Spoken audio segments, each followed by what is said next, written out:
மும்பை ஹவுரா ரயில் 10 பெட்டிகள் படப்பாம்பு அருகே அதிகாலை 3:45 மணியளவில் தடம் புரண்டதில் 2 பயணிகள் உயிரிழந்தனர்.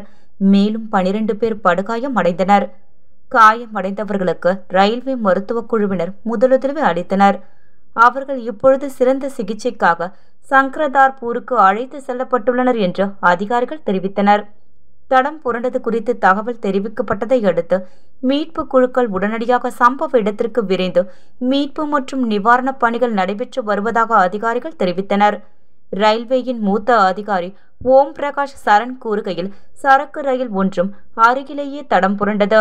ஆனால் 2 விபத்துகளும் ஒரே நேரத்தில் நடந்ததா என்பது இன்னும் தெளிவாக தெரியவில்லை என்றார்.